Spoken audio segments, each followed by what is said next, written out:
missing someone.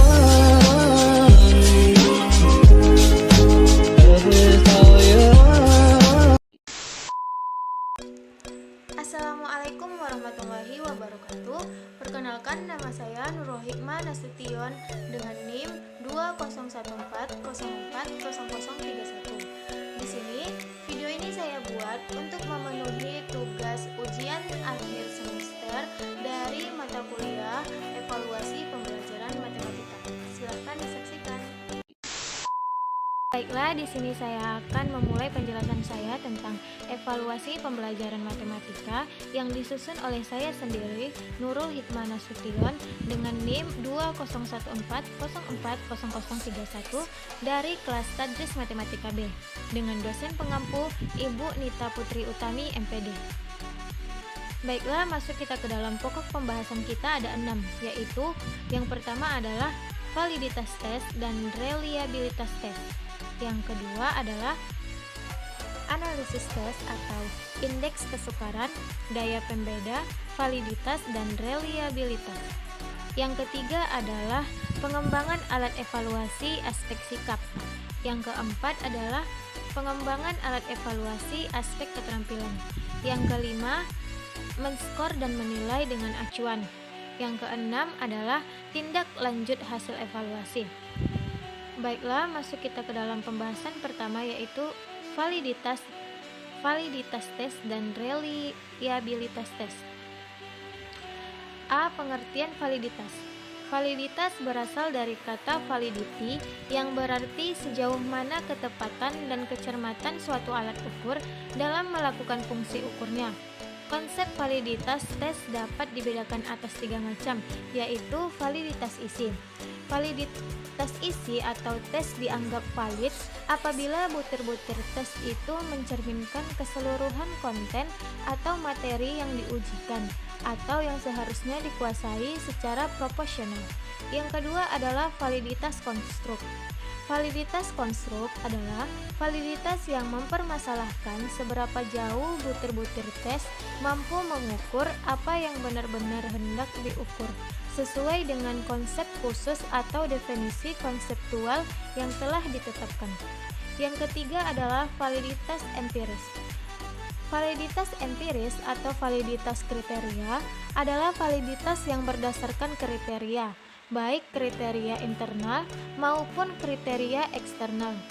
Validitas empiris diperoleh melalui hasil uji coba tes kepada responden yang setara dengan responden yang akan dievaluasi atau diteliti.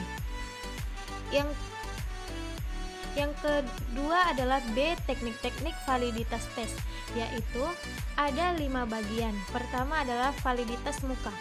Validitas muka adalah tipe validitas yang paling rendah signifikasinya karena hanya didasarkan pada penilaian selintas mengenai isi alat ukur.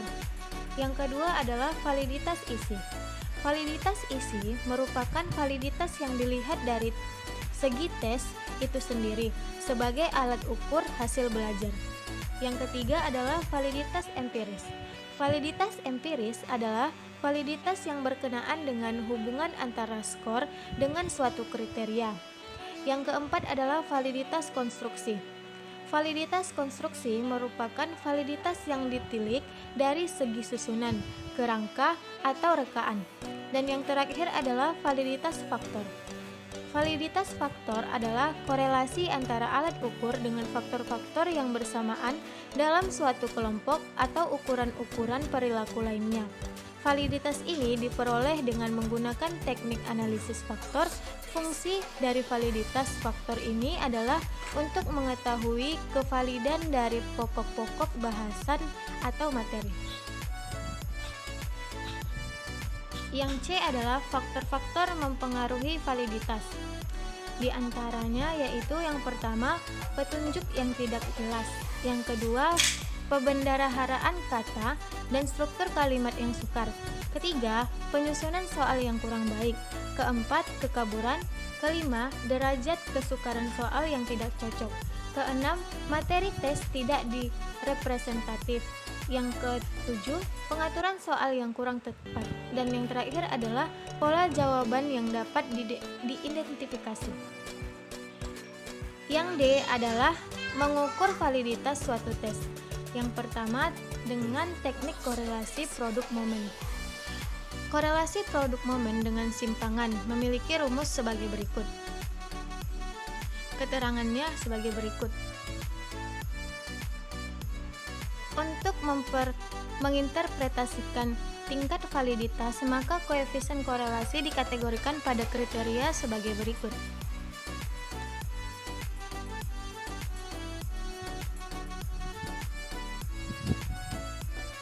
Contoh persiapan mencari validitas tes dengan simpangan dapat kita lihat pada tabel berikut ini.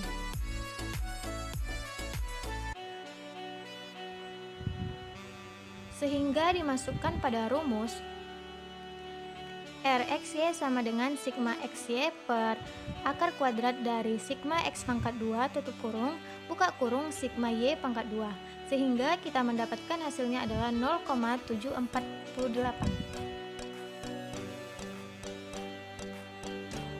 Bagian yang kedua adalah korelasi produk momen dengan angka kasar. Dapat kita lihat pada rumus di bawah ini.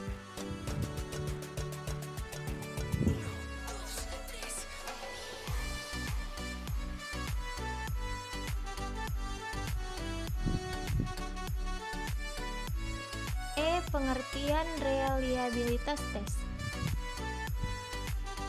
Reliabilitas berasal dari kata reliable yang artinya dapat dipercaya. Reliabilitas adalah sejauh mana hasil pengukuran dapat dipercaya.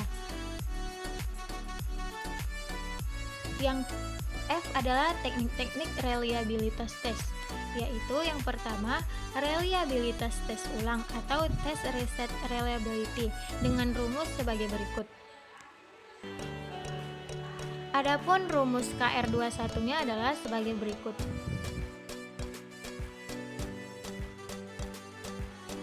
Pembagian yang kedua adalah reliabilitas belah dua atau spill half reliability dengan rumus sebagai berikut, dengan formula Spearman-Brown dan formula Flanagan.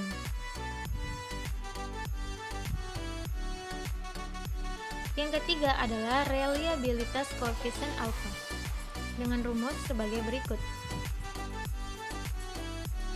Adapun tolak ukur untuk menginterpretasikan derajat reliabilitas instrumen yang diperoleh sesuai dengan tabel berikut. G ada faktor-faktor mengaruhi reliabilitas. Menurut Sukardi, koefisien reliabilitas dipengaruhi oleh waktu penyelenggaraan tes retest. Faktor-faktor lain yang memengaruhi reliabilitas suatu tes sebagai berikut. Yang pertama adalah panjang tes. Semakin panjang suatu tes evaluasi, maka semakin banyak jumlah item materi pembelajaran yang diukur. Yang kedua adalah penyebaran skor.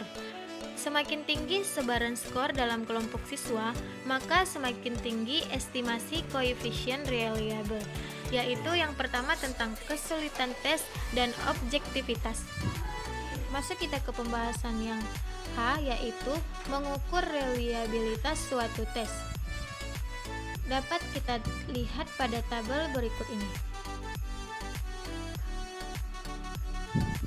Formula korelasi produk momen dapat kita lihat pada penjabaran di bawah ini.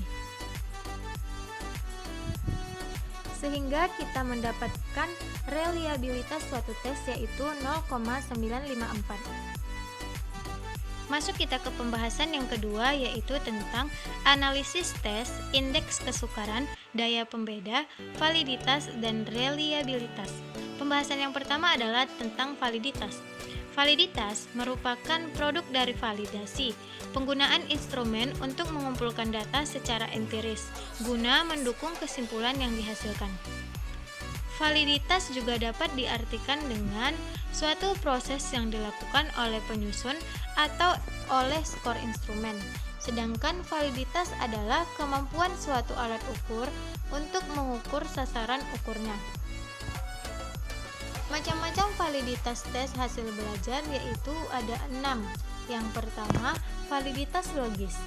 Validitas logis mengandung arti penalaran, sehingga validitas logis untuk suatu instrumen evaluasi menunjukkan pada kondisi bagi sebuah instrumen yang memenuhi persyaratan valid berdasarkan hasil penalaran. Macam yang kedua adalah validitas isi.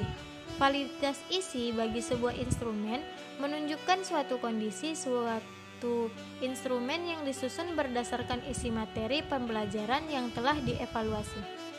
Macam yang ketiga adalah validitas konstruk. Validitas konstruk sebuah instrumen menunjukkan suatu kondisi sebuah instrumen yang disusun berdasarkan konstruk-konstruk aspek kejiwaan yang seharusnya dievaluasi. Macam yang keempat adalah validitas empiris. Validitas empiris mengandung arti kata pengalaman. Sebuah instrumen dikatakan memiliki validitas empiris apabila sudah diuji dengan pengalaman. Sebagai contoh, seseorang dapat diakui jujur oleh masyarakat apabila dalam pengalaman dia diakui memang jujur. Yang kelima adalah validitas kongruen. Disebut juga dengan validitas yang ada sekarang, tetapi lebih dikenal dengan validitas empiris. Sebuah instrumen dikatakan memiliki validitas empiris jika hasilnya sesuai dengan pengalaman. Yang terakhir adalah validitas prediksi. Prediksi artinya meramal. Dengan meramal selalu mengenal hal yang akan terjadi untuk masa depan. Sebuah tes dikatakan memiliki validitas prediksi apabila mempunyai kemampuan untuk meramalkan apa yang terjadi pada masa yang akan datang. Validitas item tes hasil belajar memiliki tinggi rendahnya validitas suatu tes secara keseluruhan sangat dipengaruhi oleh validitas yang dimiliki oleh masing-masing butir item yang membangun tes tersebut. Serta suatu butir item dikatakan valid jika skor item yang bersangkutan berkolerasi positif yang signifikan dengan skor total. Untuk menentukan valid tidaknya suatu butir item dapat digunakan teknik korelasi produk momen dan korelasi poin diseral, yaitu rumusnya dapat kita lihat pada gambar berikut ini. Dengan keterangan rumus sebagai berikut.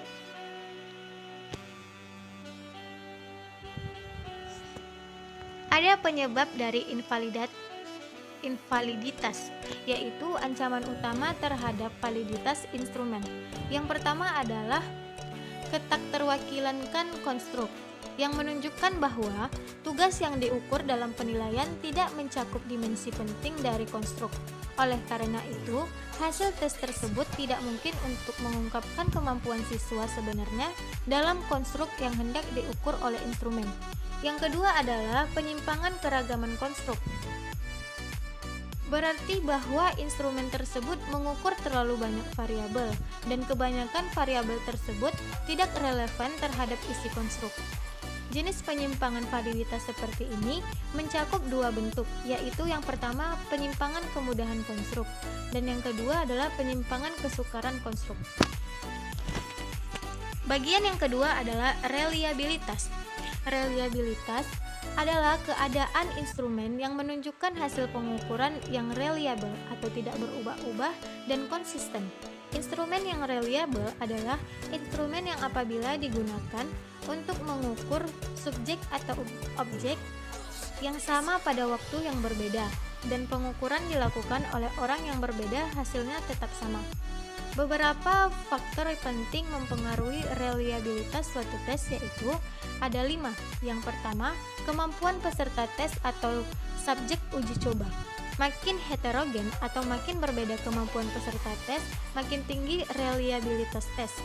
Yang kedua, semakin besar jumlah peserta tes, semakin besar reliabilitas. Karena semakin banyak peserta tes, maka semakin beragam kemampuannya. Ketiga adalah panjang pendeknya tes. Jumlah item tes yang banyak dengan mengkaji beberapa tujuan akan lebih reliable dibandingkan jumlah item yang sedikit, karena akan lebih representatif. Yang keempat adalah evaluasi yang subjektif, juga akan menurunkan reliabilitas. Dan yang terakhir adalah hal yang berhubungan dengan penyelenggaraan tes.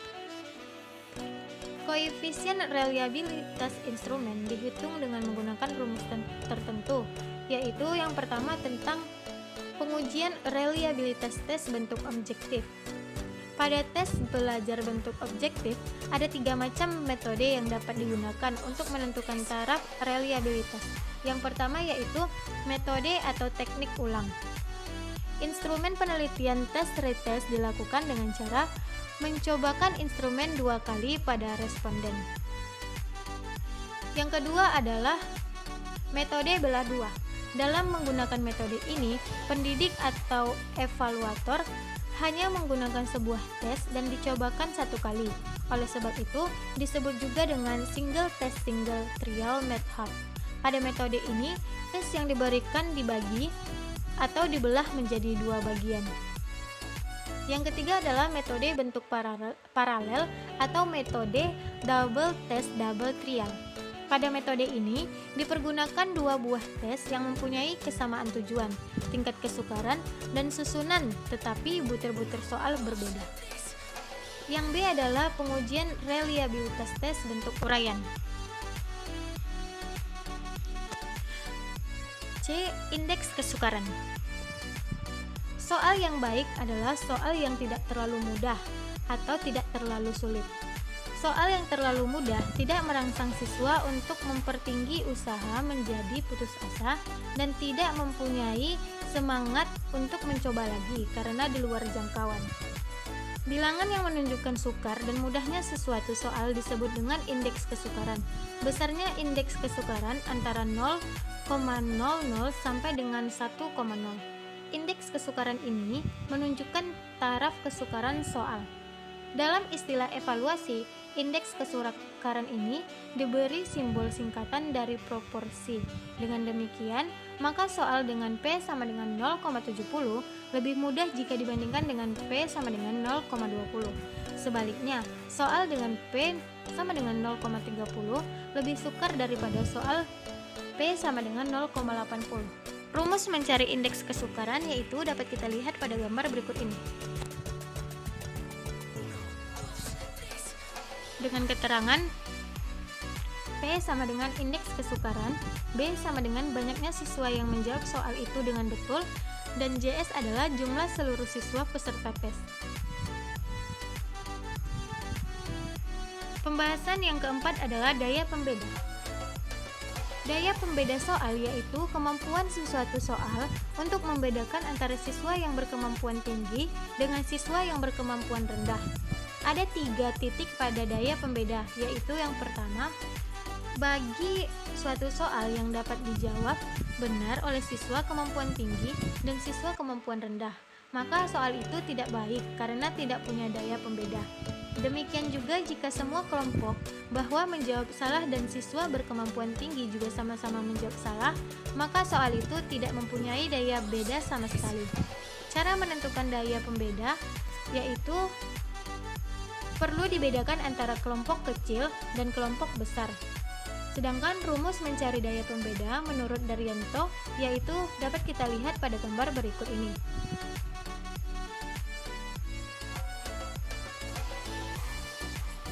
Pembahasan yang kelima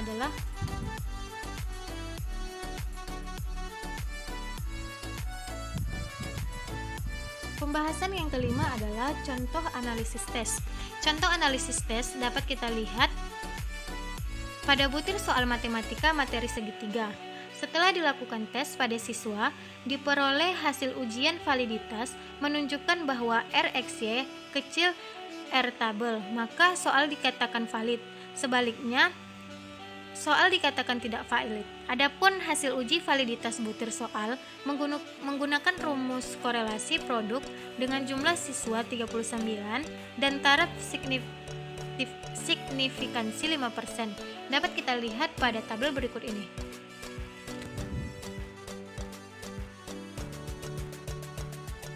Dari 10 butir soal terdapat 70% yang dinyatakan valid dan 30% yang tidak valid.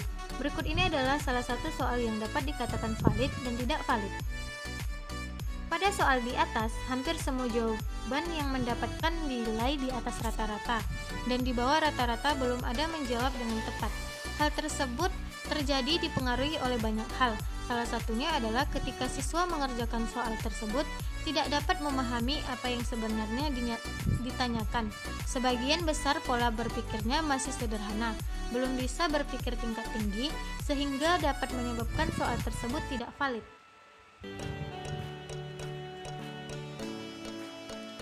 Reliabilitas berdasarkan perhitungan reliabilitas dengan menggunakan persamaan 2 dan taraf signifikan 5% dan N sama dengan 39.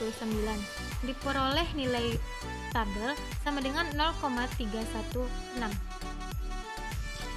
Dapat kita lihat perhitungan hasil tingkat kesukaran soal yaitu sebagai berikut.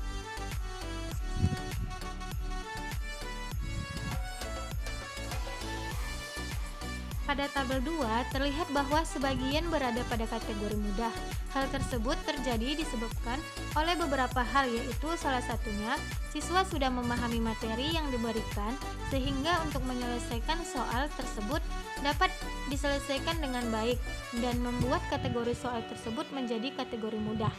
Pada butir soal dapat dikategorikan sedang karena sebagian siswa dapat menjawab soal yang diberikan dengan benar, tetapi masih kurang tepat. Hal ini menunjukkan bahwa kemampuan peserta ujian pada mata kuliah sampel pada 2 masa ujian sangat rendah. Hal ini mungkin disebabkan karena peserta ujian tidak atau belum belajar dengan maksimal.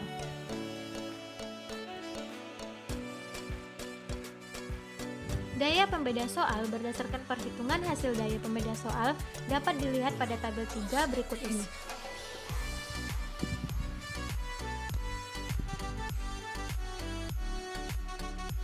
Pada kasus tersebut, soal tetap boleh dipakai karena soal tersebut memiliki daya pembeda, yaitu masih dapat membedakan antara siswa yang berkemampuan tinggi dan siswa yang berkemampuan rendah. Masuk kita ke pembahasan yang ketiga, yaitu tentang pengembangan alat evaluasi aspek sikap. Yang pertama adalah pengertian penilaian sikap. Penilaian afektif adalah penilaian terhadap aspek-aspek non-intelektual seperti sikap, minat, motivasi, dan sebagainya. Penilaian afektif diperlukan mengingat afektif berpengaruh terhadap perilaku siswa di masa depan.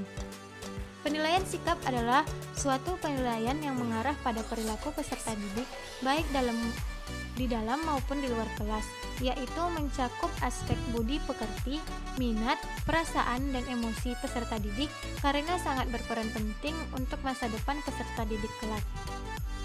Secara bahasa, evaluasi berarti penilaian, dan secara istilah, evaluasi adalah kegiatan terencana untuk mengukur, menilai, dan keberhasilan suatu program.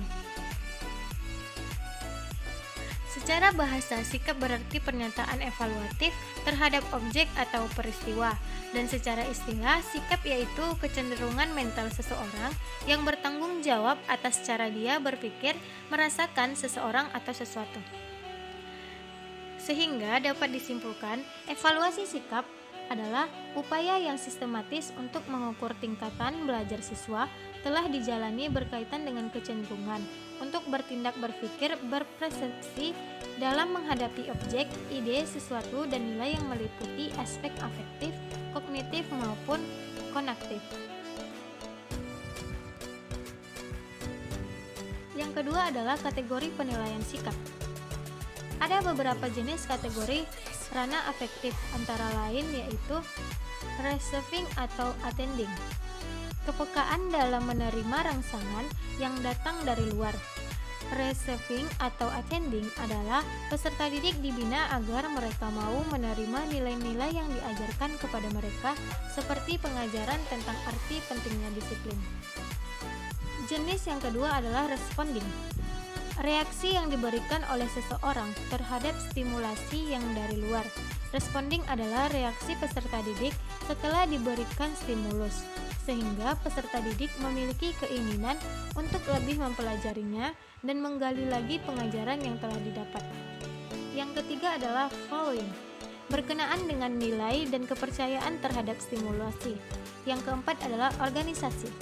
Pengembangan nilai ke dalam suatu sistem organisasi, termasuk hubungan satu nilai dengan nilai yang lain.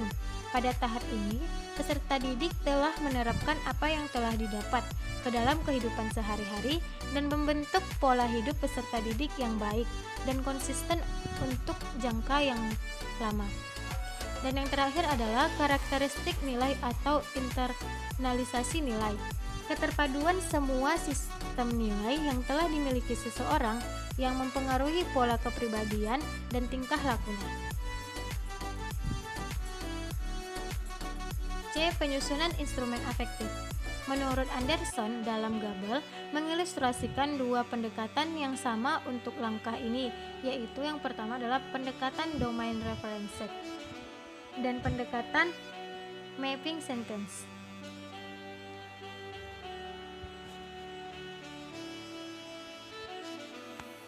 Tabel berikut adalah ilustrasi dari pendekatan domain reference set yang digunakan untuk mengembangkan skala sikap terhadap pelajaran sekolah. Kolom aktivitas merinci proses yang diikuti dalam pelaksanaan karakteristik afektif sikap terhadap pelajaran sekolah. Kolom yang berisi kedua berisi ranah target untuk karakteristik afektif. Akhirnya, kolom yang terakhir merinci ke dalam kategori yang dirancang pengembangan instrumen. Untuk membuat instrumen afektif, dasarnya adalah dengan melihat literatur sebelumnya.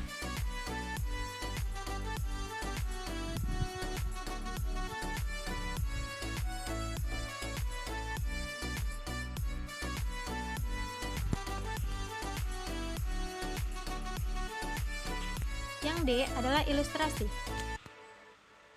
Langkah-langkah pendekatan domain reference set adalah sebagai berikut. Yang pertama adalah mengidentifikasi target dari ranah afektif yang akan diukur. Berdasarkan peninjauan literatur, wawancara dengan guru, dan dasar teori yang mendasari program yang sedang dievaluasi atau variabel lain dalam belajar. Yang kedua adalah mendaftar kata kerja dan kata sifat yang dapat digunakan untuk kategori yang dipilih sebelumnya. Yang ketiga adalah salah satu contoh dari masing-masing ranah dipilih, misalnya target, mata pelajaran, kata kerja, menarik, kategori, atau minat secara umum.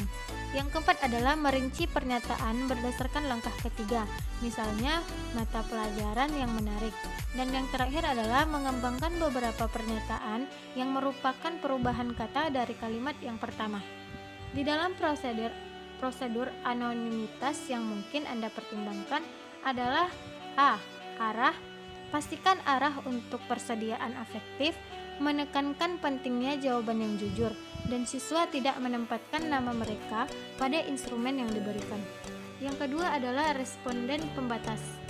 Mengatur instrumen yang diberikan guru sehingga satu-satunya bentuk respon siswa adalah tanda cek, melingkari pilihan jawaban, dan sebagainya, serta melarang siswa menulis kata-kata apapun atas instrumen yang diberikan guru.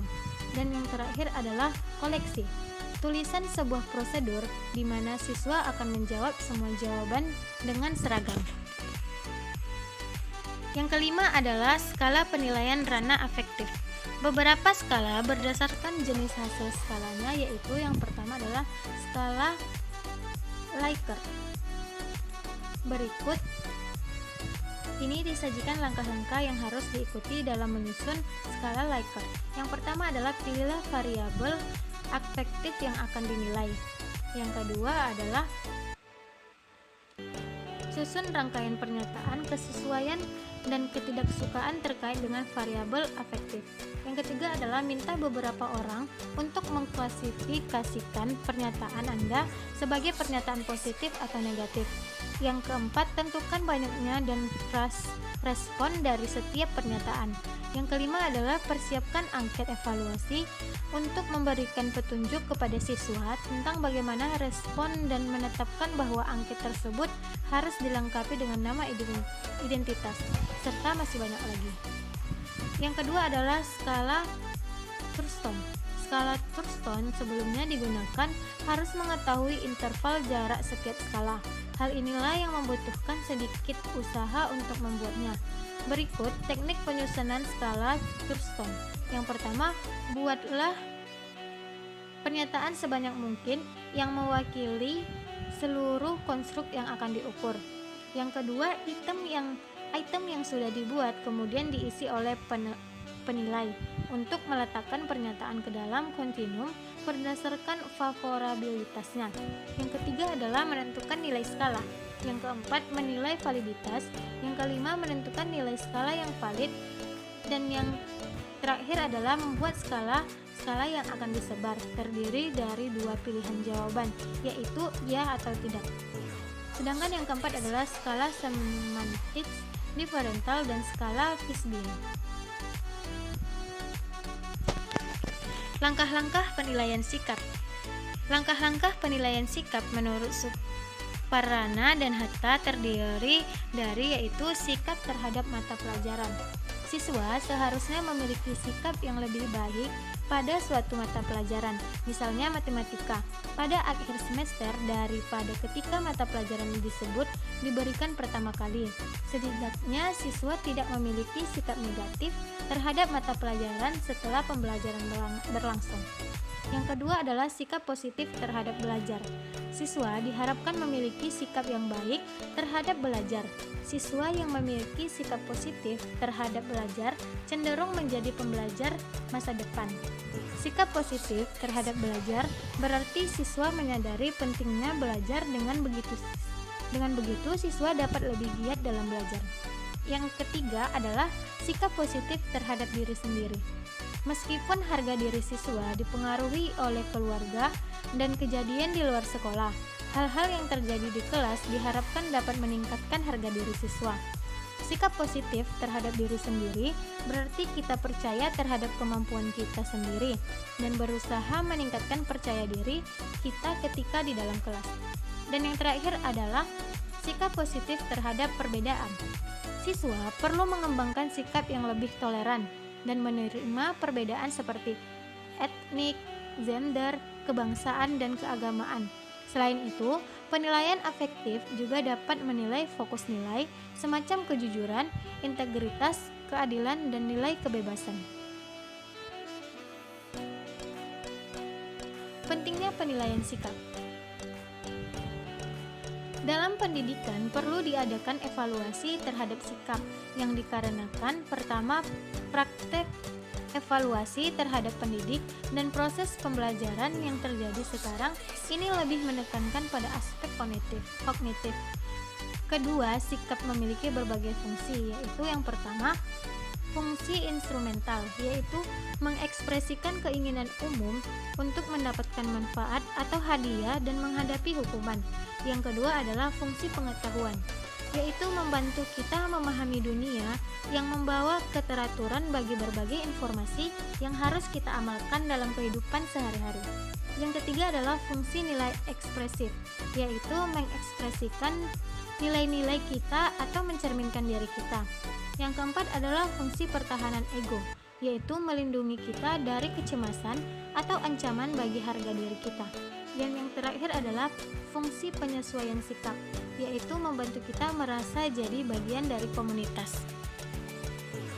Sikap yang dievaluasi terhadap peserta didik meliputi sikap terhadap mata pelajaran, sikap terhadap indikator pembelajaran, yaitu sikap yang menunjukkan siswa dari sikap positif dan negatif, menerima atau menolak. Yang selanjutnya adalah sikap terhadap guru pengajar, dan yang terakhir adalah sikap terhadap proses pembelajaran.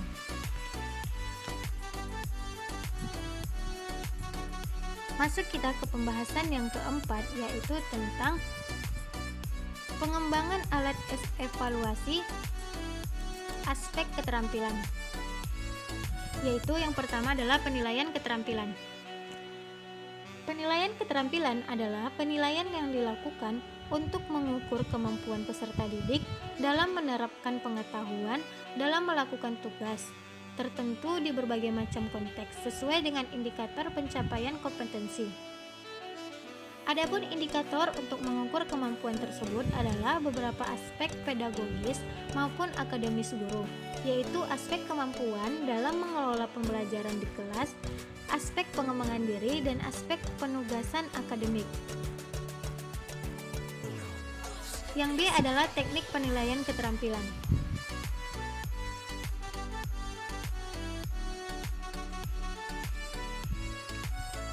Perkembangan ranah psikomotorik dimulai dari gerakan sederhana sampai pada gerakan yang kompleks, yaitu gerakan refleks, gerakan sadar, gerakan keterampilan, dan gerakan komunikasi. Teknik penilaian keterampilan dapat digambarkan pada skema berikut ini, yaitu yang pertama adalah praktik. Praktik adalah penilaian yang menuntut respon berupa keterampilan melakukan suatu aktivitas sesuai dengan tuntutan kompetensi. Dengan demikian, aspek yang dinilai dalam penilaian praktik adalah kualitas proses mengerjakan atau melakukan suatu tugas. Yang kedua adalah produk. Produk merupakan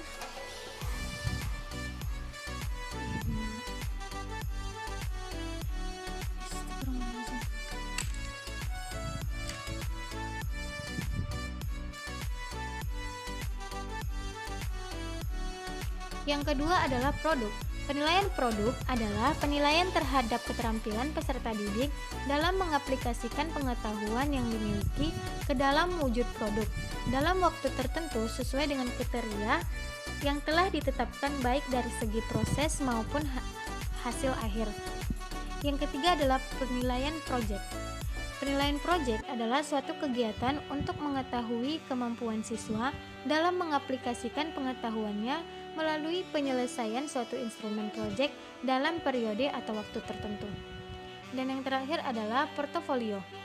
Portofolio adalah penilaian yang dilakukan dengan cara menilai kumpulan seluruh karya peserta didik dalam bidang tertentu yang bersifat reflektif integratif untuk mengetahui minat, perkembangan, prestasi, atau kreativitas peserta didik dalam kurun waktu tertentu.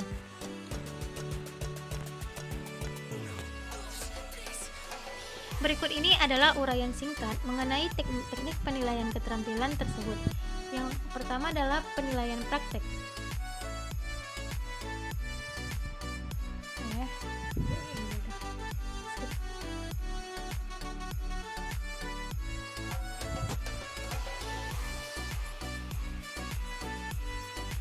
C. Tahap-tahap penilaian keterampilan.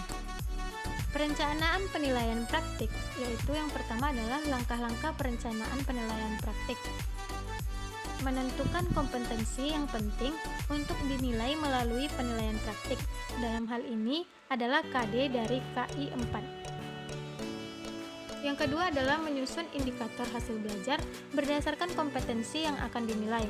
Yang ketiga adalah menyusun kriteria ke dalam rubrik penilaian. Yang keempat adalah menyusun tugas sesuai rubrik penilaian. Yang kelima, menguji coba tugas. Dan yang terakhir adalah menyusun kriteria atau batas kelulusan, batas standar, minimal capaian kompetensi siswa.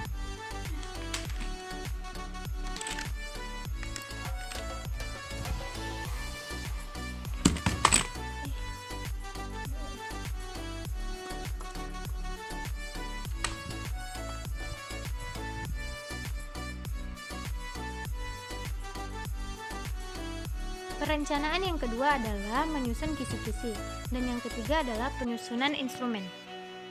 Instrumen yang digunakan dalam penilaian praktik harus memenuhi kriteria-kriteria tertentu, antara lain yang pertama adalah kriteria tugas.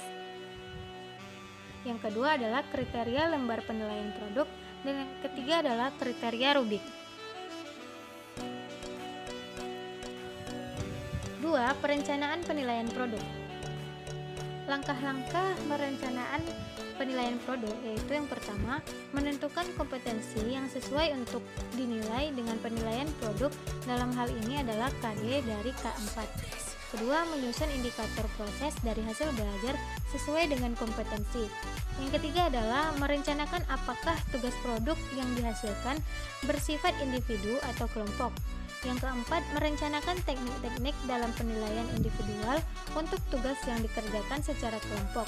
Yang kelima, menyusun instrumen dan rubrik penilaian. Dan yang terakhir adalah menyusun kriteria batas kelulusan, batas standar minimal capaian kompetensi siswa. Perencanaan yang kedua adalah penyusunan kisi-kisi, dan yang ketiga adalah penyusunan instrumen.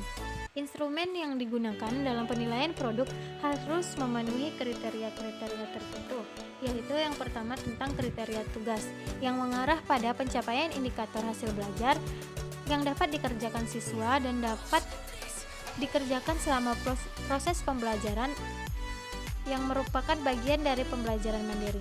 Yang kedua adalah kriteria lembar pengamatan, merupakan kemampuan pengelolaan, yaitu kemampuan siswa dalam memilih tema, mencari informasi, dan penyelesaian produk. Yang ketiga adalah kriteria rubik, dapat mengukur target kemampuan yang akan diukur serta sesuai dengan indikator. Tabel penilaian produk dapat kita lihat pada gambar berikut ini.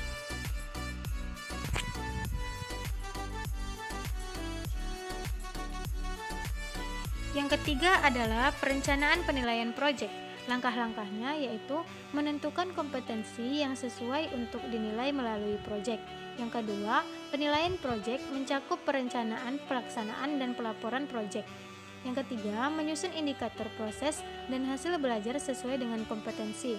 Yang keempat, menentukan kriteria yang menunjukkan capaian indikator pada setiap tahapan pekerjaan proyek. Yang kelima adalah merencanakan apakah tugas bersifat individu atau kelompok. Yang keenam, merencanakan teknik-teknik dalam penilaian individual untuk tugas yang dikerjakan secara kelompok. Dan yang terakhir adalah menyusun tugas sesuai dengan rubrik penilaian. Perencanaan yang kedua adalah penyusunan kisi-kisi penilaian proyek. Dan yang ketiga adalah instrumen yang digunakan dalam penilaian proyek harus memenuhi kriteria tertentu. Antara lain, kriteria tugas yang mengarah pada pencapaian indikator hasil pembelajaran. Yang kedua adalah kriteria lembar penilaian proyek. Kemampuan pengelolaan yaitu kemampuan siswa dalam memilih indikator atau topik, mencari informasi, dan mengelola waktu pengumpulan data serta penulisan laporan. Dan yang terakhir adalah kriteria rubrik yang dapat mengatur target kemampuan yang akan diukur yang sesuai dengan indikator. D. Pengolahan hasil penilaian keterampilan. Nilai keterampilan diperoleh dari hasil penilaian praktik, produk, proyek, dan portofolio. Hasil penilaian dengan teknik praktek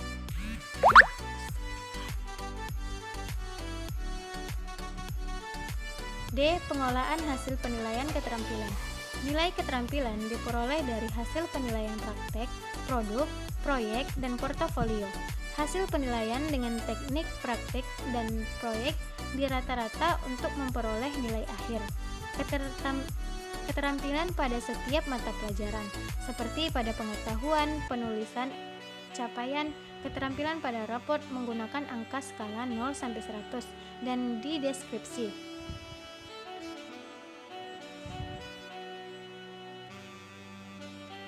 Contoh pengolahan nilai keterampilan dapat kita lihat pada tabel berikut ini.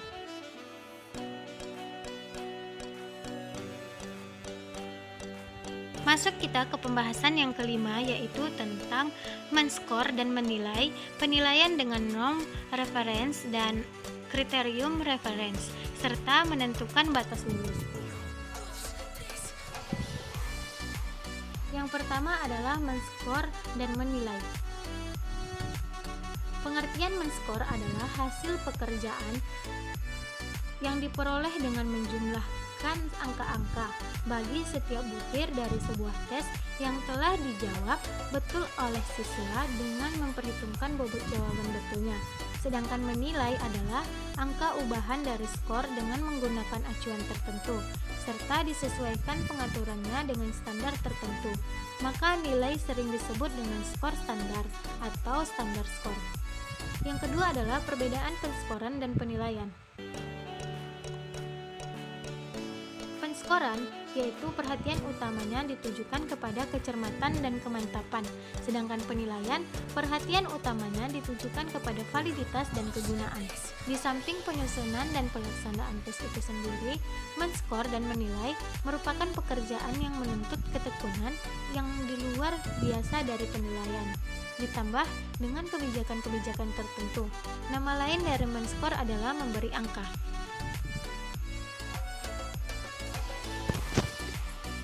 Secara rinci, skor dapat dibedakan menjadi 3 macam, yaitu dengan skor yang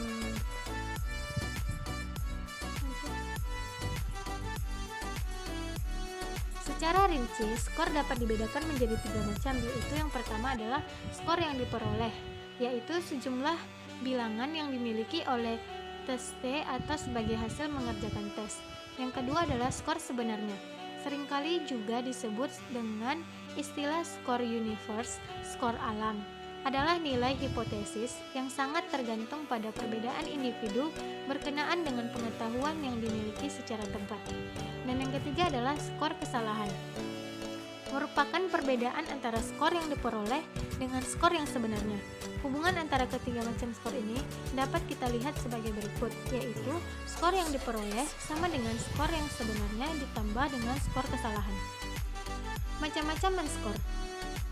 Dalam hal pekerjaan menskor atau menentukan angka dapat digunakan 3 macam alat bantu, yaitu yang pertama, pembantu menentukan jawaban yang benar disebut kunci jawaban. Yang kedua adalah pembantu menyeleksi jawaban yang benar dan yang salah disebut kunci seorang. Dan yang ketiga adalah pembantu menentukan angka disebut pedoman penilaian.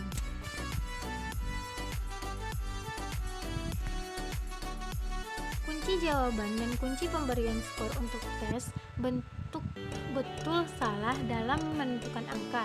Untuk tes bentuk B sampai S dapat kita gunakan 2 cara, yaitu yang pertama tanpa hukuman atau tanpa denda.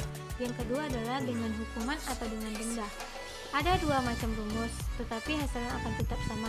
Yang pertama adalah S sama dengan R dikurang W, dan yang kedua adalah S sama dengan T dikurang 2W. Yang B adalah kunci jawaban dan kunci pemberian skor untuk tes bentuk pilihan ganda.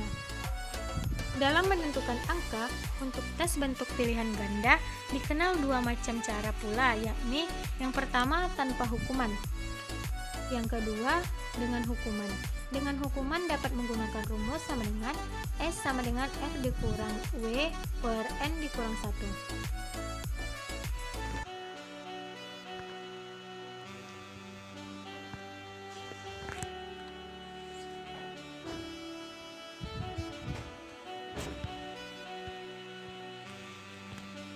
Masuk kita ke pembahasan yang kedua adalah menilai dengan acuan atau norm reference dan kriterium reference.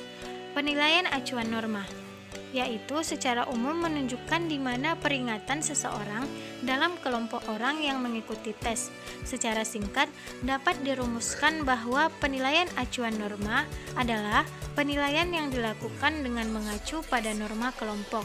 Nilai-nilai yang diperoleh siswa diperbandingkan dengan nilai-nilai siswa yang lain, termasuk di dalam kelompok itu.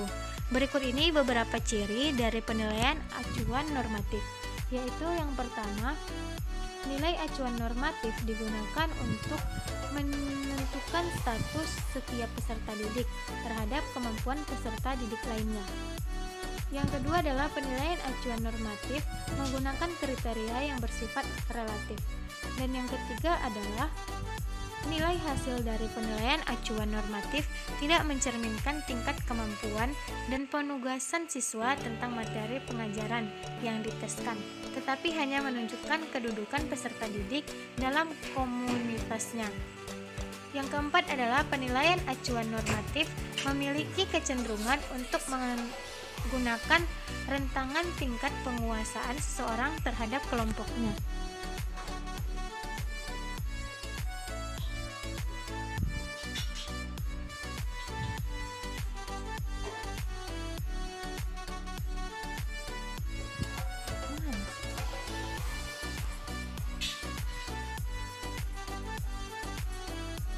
PAN menggunakan prinsip-prinsip yang berlaku pada kurva normal.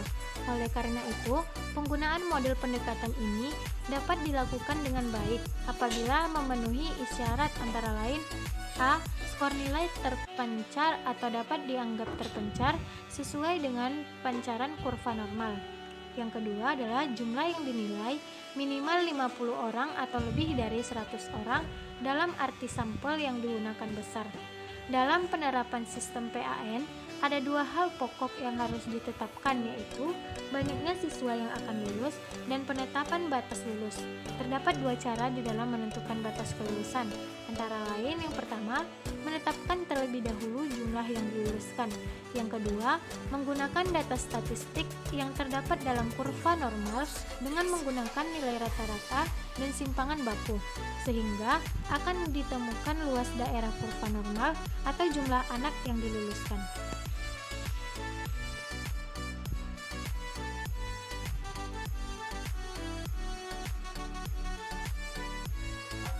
Yang kedua adalah penilaian acuan patokan atau PAP. PAP adalah singkatan dari penilaian acuan patokan atau disebut juga CRT, Criterion Reference Evaluation. Ada dua pengertian dalam penggunaan kata criterions dalam ungkapan Criterion Reference Test Item, yaitu menunjukkan hubungan antara tujuan-tujuan yang bersifat behavioral atau performance untuk penampilan dan soal-soal tes yang dibuatnya. Yang kedua, menunjukkan spesifikasi ketepatan penampilan yang dituntut untuk dinyatakan sebagai penguasaan atau mastery. Ciri-ciri PAP memiliki kriteria pencapaian tujuan pembelajaran yang sudah ditetapkan sejak awal pembelajaran, dan kriteria yang digunakan bersifat mutlak. Tingkat kemampuan atau kelulusan peserta didik ditentukan oleh tercapainya tidaknya kriteria tersebut, serta menggunakan prinsip belajar tuntas atau mastery learning. Manfaat PAP yaitu yang pertama, dengan PAP setiap peserta didik dapat mengetahui apa yang telah dan belum dikuasainya. Yang kedua, melalui PAP, guru dapat meningkatkan kualitas pembelajaran dengan melaksanakan tes awal atau pre-test dan tes akhir atau post-test. Yang terakhir adalah PAP juga dapat digunakan untuk menghindari hal-hal yang tidak diinginkan, misalnya kurang terkontrolnya penguasaan materi, terdapat siswa yang diuntungkan atau dirugikan, dan tidak dipenuhinya nilai-nilai kelompok berdistribusi normal.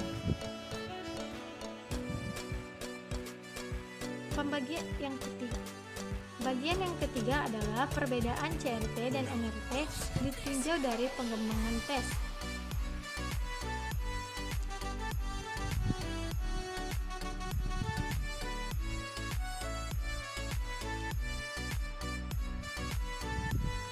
Yang ketiga adalah perbedaan CRT dan NRT ditinjau dari perkembangan tes, dapat kita lihat pada tabel berikut ini.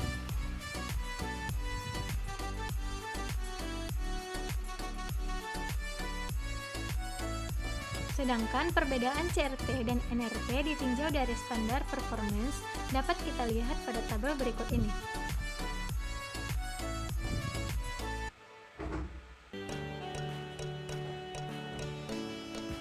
Dan yang terakhir adalah perbedaan CRT dan NRT ditinjau dari maksud tes.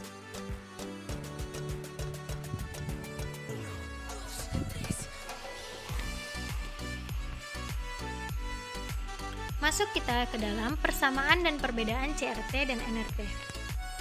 Persamaannya yaitu penilaian acuan norma dan acuan patokan memerlukan adanya tujuan evaluasi spesifik sebagai penentuan fokus item yang diperlukan. Kedua, pengukuran memerlukan sampel yang relevan, digunakan sebagai subjek yang hendak dijadikan sasaran evaluasi. Yang ketiga, untuk mendapatkan informasi yang diinginkan tentang siswa. Kedua pengukuran sama-sama memerlukan item-item yang disusun dalam suatu tes dengan menggunakan aturan dasar penulisan instrumen. Yang keempat adalah keduanya mempersyaratkan perumusan secara spesifik perilaku yang akan diukur. Yang kelima, keduanya menggunakan macam tes yang sama seperti tes subjektif, tes karangan, tes penampilan atau keterampilan. Dan yang keenam adalah keduanya dinilai kualitasnya dari segi validitas dan reliabilitasnya. Dan yang terakhir adalah keduanya digunakan ke dalam pendidikan walaupun untuk maksud yang berbeda. Sedangkan perbedaannya yaitu yang pertama, penilaian acuan norma biasanya mengukur sejumlah besar perilaku khusus dengan sedikit butir tes untuk setiap perilaku. Yang kedua adalah penilaian acuan norma menekankan perbedaan di antara peserta tes dari segi tingkat pencapaian belajar secara relatif. Yang ketiga adalah penilaian acuan norma lebih mementingkan butir-butir tes yang mempunyai tingkat kesulitan sedang dan biasanya membuat tes yang terlalu mudah dan terlalu sulit. Dan yang terakhir adalah penilaian acuan norma digunakan terutama untuk survei. Penilaian acuan patokan digunakan terutama untuk penguasaan.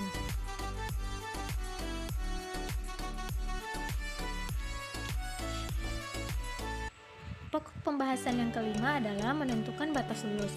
Yang pertama adalah batas lulus. Batas kelulusan hasil penilaian mempunyai kaitan erat dengan kedua sistem penilaian sebelumnya, yaitu PAN dan PAP. Dengan demikian, ada batas kelulusan yang berorientasi kepada penilaian acuan norma, yakni batas lulus aktual dan batas lulus ideal. Batas lulus tersebut mengisyaratkan penggunaan nilai rata-rata kelas dan simpangan baku. Di samping itu, ada pula batas kelulusan yang berorientasi pada sistem penilaian acuan patokan, yakni batas lulus purposif, yang ditentukan berdasarkan kriteria tertentu. Jadi, batas kelulusan adalah nilai minimum yang digunakan untuk menentukan apakah siswa dinyatakan lulus atau tidak. Batas lulus aktual yaitu batas lulus dihitung berdasarkan nilai rata-rata aktual yang dicapai oleh kelompok siswa. Sebelum menentukan batas lulus aktual, terlebih dahulu dihitung nilai rata-rata dan standar deviasinya. Siswa dinyatakan lulus jika memiliki skor di atas batas lulus aktual dengan nilai rata-rata ditambah 0,25 dikali standar deviasi. Batas lulus ideal merupakan rata-rata dan simpangan baku standar deviasi. Akan tetapi, ada perbedaan dalam cara menentukan rata-rata ideal dan simpangan baku tersebut.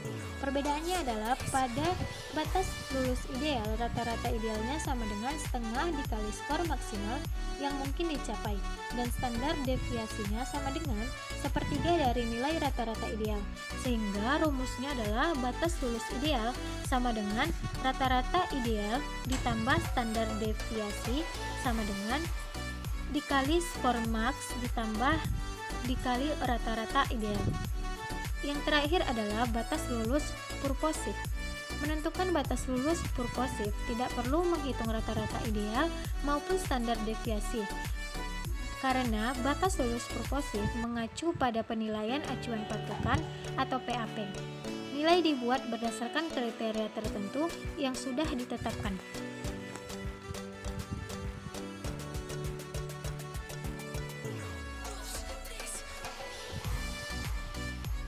Masuk kita ke pembahasan yang keenam, yaitu tentang tindak lanjut hasil evaluasi. Yang pertama adalah pengertian tindak lanjut hasil evaluasi. Tindak lanjut evaluasi pembelajaran itu dilakukan apabila hasil dari evaluasi pembelajaran kurang sehingga perlu dilakukan tindak lanjut. Evaluasi proses pembelajaran tindak lanjut pada dasarnya berkenaan dengan pembelajaran yang akan dilaksanakan selanjutnya dan evaluasi pembelajaran. Yang B adalah kegiatan dalam tindak lanjut evaluasi hasil pembelajaran. Tindak lanjut evaluasi hasil pembelajaran perlu dipahami dan dilakukan oleh setiap pendidik. Jika laporan hasil evaluasi pembelajaran itu kurang, maka yang harus dilakukan oleh pendidik adalah mengambil kebijakan pendidikan khusus kepada siswa yang bersangkutan. Penjelasan lebih lanjut tentang kegiatan tersebut dapat diuraikan berdasarkan langkah-langkah sebagai berikut. Yang pertama adalah identifikasi kelebihan dan kelemahan laporan hasil evaluasi pembelajaran. Laporan hasil pembelajaran perlu dilihat dan dipelajari oleh pengambilan kebijakan pendidikan. Dengan mengetahui hasil laporan, maka kelemahan-kelemahan yang terjadi di dalam proses pembelajaran akan teridentifikasi secara baik. Keberhasilan dan kegagalan dalam hasil evaluasi pembelajaran terjadi karena faktor-faktor berikut. Di antaranya adalah faktor akademik. Yang kedua adalah non-akademik. Hal ini menyangkut bisa saja faktor ketidakharmonisan keluarga, mengisolisir diri dari teman, ekonomi seperti tidak mempunyai ibuku. Yang kedua adalah peserta didik itu sendiri. Maka perlu dilakukan wawancara dengan peserta didik yang bersangkutan, orang tua atau teman dekatnya. Yang kedua adalah peningkatan hasil belajar. Setelah mengetahui berbagai bentuk kegagalan yang ada, maka perlu diadakan peningkatan pembelajaran. Proses pembelajaran yang maksimal akan mengakibatkan hasil belajar yang baik. Yang ketiga adalah merancang program pembelajaran remedial atau perbaikan. Program pembelajaran remedial merupakan layanan pendidikan yang diberikan kepada peserta didik untuk memperbaiki prestasi belajar sehingga mencapai kriteria tertentu yang ditetapkan. Adapun langkah-langkah yang dapat dilakukan dalam melaksanakan pembelajaran remedial yang pertama adalah analisis kebutuhan.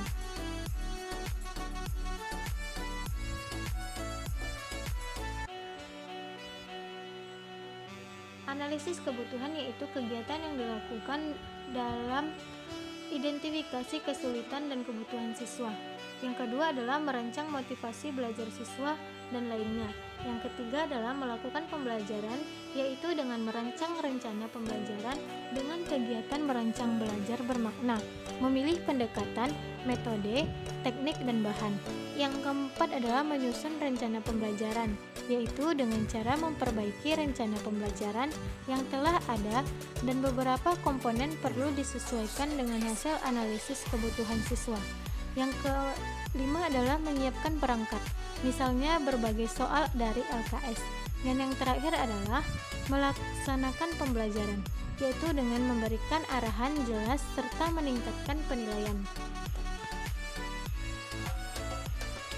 Yang keempat adalah menyusun kisi-kisi. Kisi-kisi dikenal juga dengan nama test blueprint atau table of specification.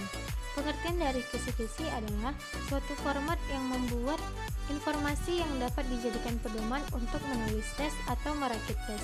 Dalam menyusun kisi-kisi, ada beberapa hal yang perlu diperhatikan dalam penyusunannya.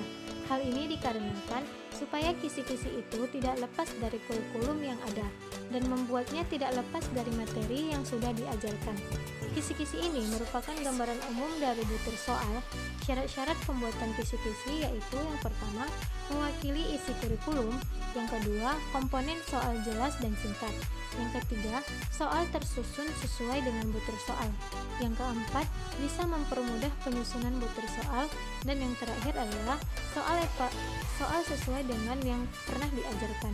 Di dalam evaluasi sebelum pembuatan butir soal, sebaiknya menggunakan kisi-kisi soal yang nantinya akan mempermudah pembuatan soal, dikarenakan dalam kisi-kisi soal tersebut menimbang syarat-syarat yang sangat penting dalam sebuah penyusunan soal.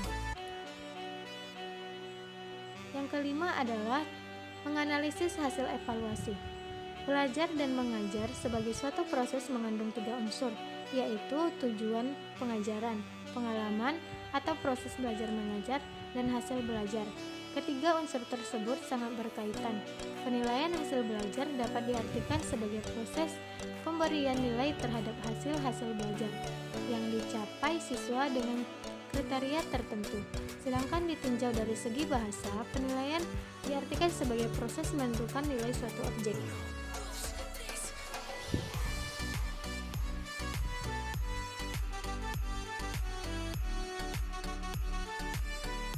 Contoh tabel spesifikasi hasil analisis hasil tes untuk mata pelajaran matematika dapat kita lihat pada tabel berikut ini.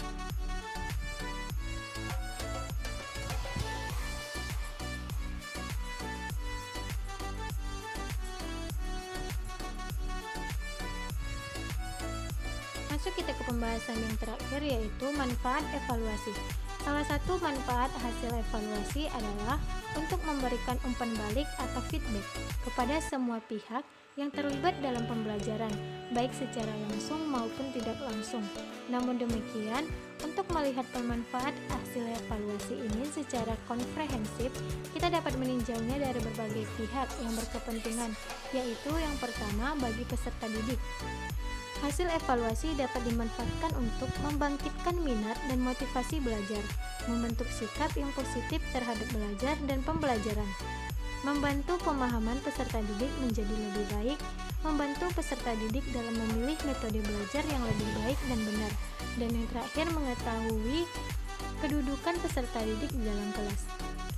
Sedangkan bagi guru, hasil evaluasi dapat dimanfaatkan untuk promosi peserta didik seperti kenaikan kelas atau kelulusan, mendiagnosis peserta didik yang memiliki kelemahan atau kekurangan, baik secara perorangan maupun kelompok, menentukan pengelompokan dan penempatan peserta didik berdasarkan prestasi masing-masing, feedback dalam melakukan perbaikan terhadap sistem pembelajaran, menyusun laporan kepada orang tua, guru, menjelaskan pertumbuhan dan perkembangan peserta didik, dijadikan dasar pertimbangan dalam pembuat perencanaan pembelajaran, serta menentukan perlu tidaknya pembelajaran remedial.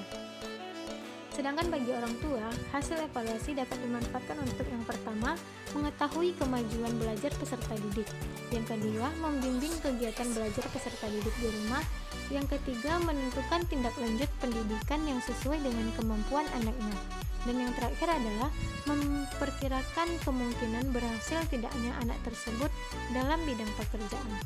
Sedangkan bagi administrator madrasah, hasil evaluasi dapat dimanfaatkan untuk menentukan penempatan peserta didik, menentukan kenaikan kelas, serta pengelompokan peserta didik di madrasah, mengingat terbatasnya fasilitas pendidikan yang tersedia serta indikasi kemajuan peserta didik pada waktu yang mendatang.